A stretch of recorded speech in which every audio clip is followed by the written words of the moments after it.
Bonjour à tous, je suis Leila El Houari, je suis la Managing Partner de Comanage.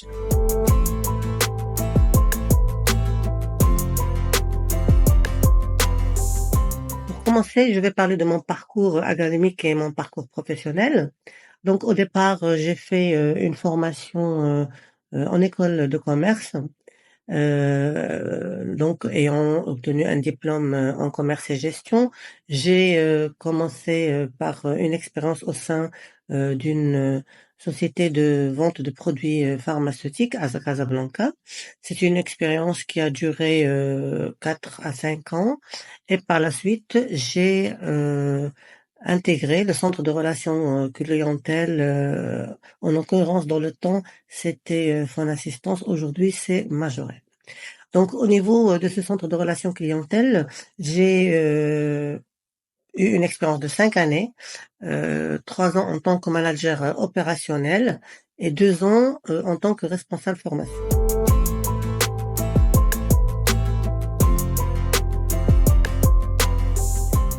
Alors durant cette, expérience, j'ai eu, que ce soit au niveau de l'opérationnel ou, du service, de formation, j'ai eu l'occasion de voir que, on avait pas mal de difficultés à trouver les profils, adéquats en termes de qualité et de quantité sur le marché de l'emploi.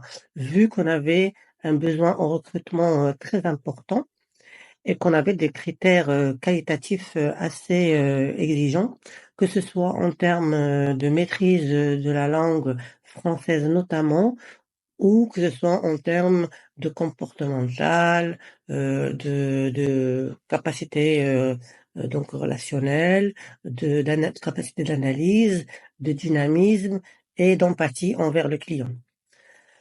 À ce moment-là, dans les années, de 2000 à 2005, donc les montées en charge étaient assez importantes et le service recrutement notre service recrutement avait des prestataires, donc des partenaires, quelques cabinets de recrutement, ils n'étaient pas très nombreux dans le temps et malgré cela, on n'arrivait pas à satisfaire, nos besoins.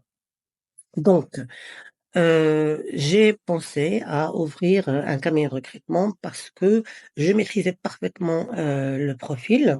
Je connaissais les enjeux de l'entreprise et en même temps, je pouvais vendre l'entreprise du moment que, j'y avais passé beaucoup de temps, en interne et que je connaissais, les avantages que les candidats n'arrivaient pas à deviner, si vous voulez, sur le marché de l'emploi. Donc voilà, c'est ça la petite histoire. Donc, j'ai ouvert ce cabinet de recrutement en 2003. Alors bien sûr, on a eu, beaucoup de recrutements au niveau du centre des centres de relations clientèle, vu qu'il y avait énormément de besoins, dans les centres de relations, qui émergeaient et qui, se développaient très vite. Mais très vite, on a fait aussi, du recrutement généraliste pour les autres sociétés marocaines, tels que, les, grands groupes de l'immobilier, les grands groupes de distribution pharmaceutique, et puis, quelques sociétés, si vous voulez, dans divers, secteurs.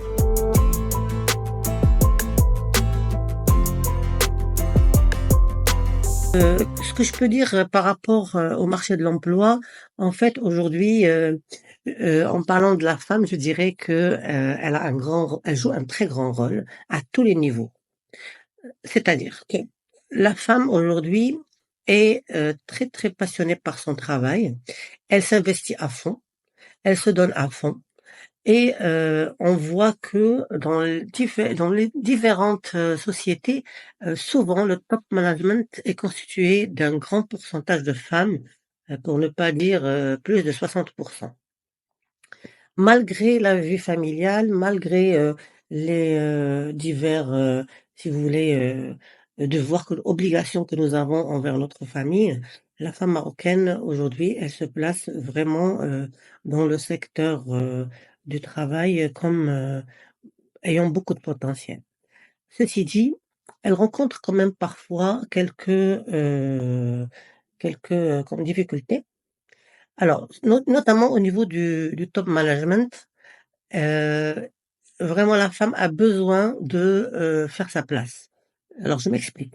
Non seulement elle doit avoir des compétences, importantes au niveau de son poste, mais aussi avoir, beaucoup de leadership et surtout du charisme.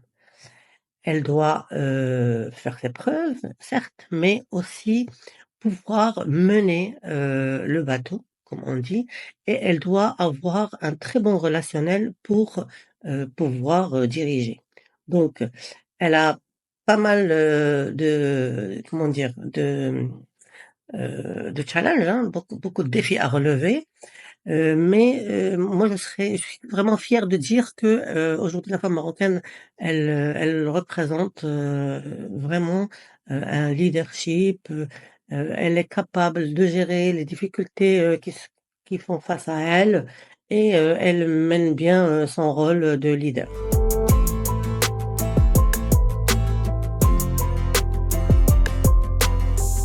Au sein de notre, cabinet de recrutement comme manager, nous faisons tout pour promouvoir l'égalité des chances entre les femmes et les hommes sur le marché de l'emploi.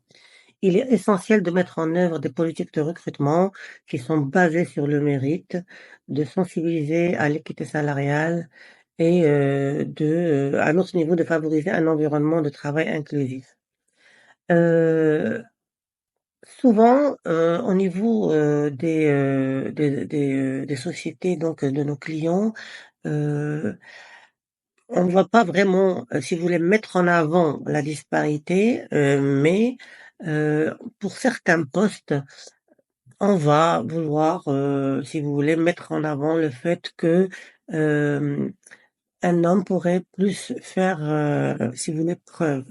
Mais c'est vraiment rare et je dirais même que parfois ça arrive aussi qu'on nous demande plutôt un profil, féminin. Parce que pour certains postes, je parlerai des postes d'assistant de direction par exemple, ou autres, à notre niveau de favoriser un environnement de travail inclusif. Heu, Souvent, au niveau, des sociétés donc de nos clients, heu, on va pas vraiment, si vous voulez, mettre en avant la disparité, mais pour certains postes, on va vouloir, si vous voulez, mettre en avant le fait que, hem un homme pourrait plus faire, si vous voulez, preuve. Mais c'est vraiment rare et je dirais même que parfois ça arrive aussi qu'on nous demande plutôt un profil, féminin. Parce que pour certains postes, je parlerai des postes d'assistant de direction par exemple, ou autres, on va demander plutôt un profil féminin.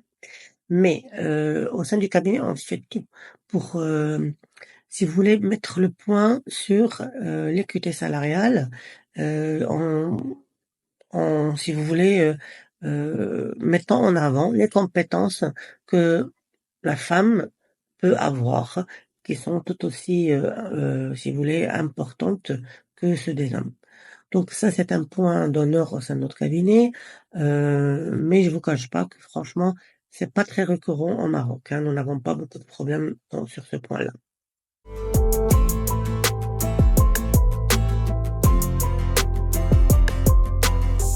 En ce qui me concerne, le défi, le plus important que j'ai eu à relever, c'est, en tant qu'entrepreneur, c'est gérer une entreprise tout en équilibrant, les responsabilités familiales.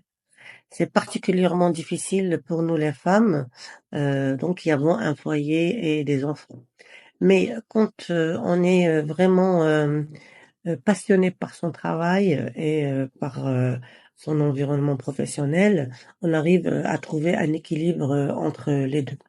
Et par la suite, c'est vraiment un plaisir et une joie de voir qu'on a pu, faire, si vous voulez, l'équilibre entre la vie professionnelle et la vie familiale et qu'on a pu réussir les 2.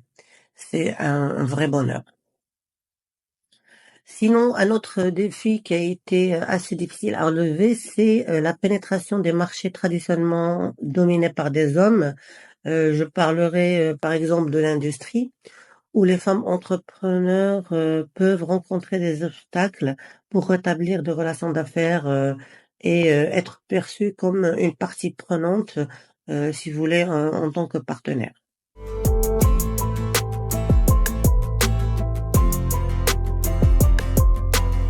Alors, en tant que femme, si j'ai un message à faire passer aux femmes qui souhaitent devenir entrepreneurs ou qui ont déjà été entrepreneurs, c'est de leur dire bravo parce qu'elles arrivent à transformer leurs rêves en réalité et que elles arrivent à, si vous voulez, faire face à toutes les difficultés avec leur détermination et leur créativité. Ce sont des sources d'inspiration, pour les jeunes d'aujourd'hui et donc moi je dirais aux jeunes femmes de continuer à innover, à surmonter les défis et à briller dans le monde des affaires. Donc je dirais aussi pour, la journée de la femme, allez-y, foncez mesdames, vous êtes, notre espoir, pour l'avenir. En 2024, la femme, elle a une très grande place, que ce soit dans la vie professionnelle ou dans la vie familiale, mais elle doit être, forte et déterminée. Voilà, bonne journée et je vous dis à très bientôt.